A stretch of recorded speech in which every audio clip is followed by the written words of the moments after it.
you have seen exactly what the judges have seen tonight. Let's see if you agree with their choices. These are the results. And once again, ladies, I'll announce them in random order, okay? Good luck. Finalists are Miss North Dakota,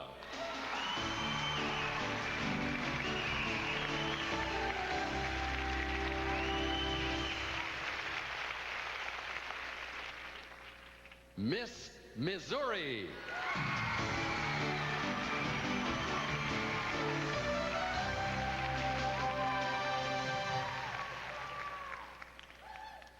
Miss New Hampshire,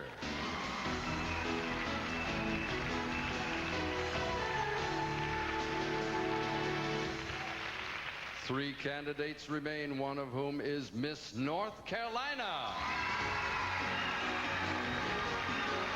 Kremlin. From CBS News headquarters in New York, here is Dan Rather.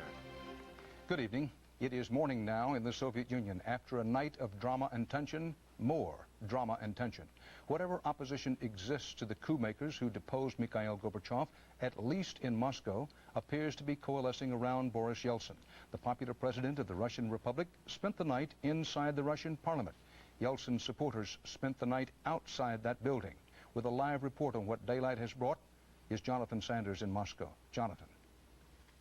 Dan, I just took a walk in a small part of central Moscow where tanks and armored troop carriers were massing yesterday in preparations for moving into the city. At dawn today, there were mostly clear, clean streets. An occasional armored personnel carrier was visible. One man was patrolling an important government building with a submachine gun, and I understand elsewhere trolley buses were pulled up as roadblocks.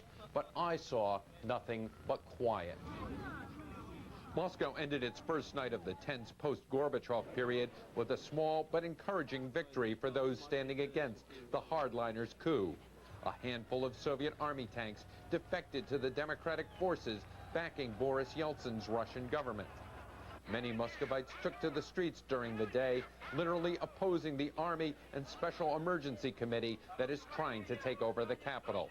But so far, there has been no violence here. The two sides are sizing each other up.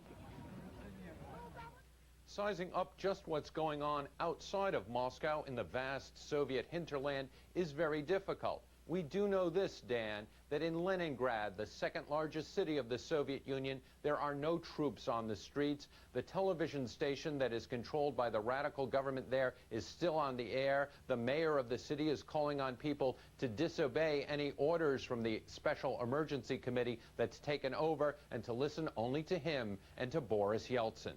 Dan? Jonathan Sanders, thanks. It was 24 hours ago, night in the United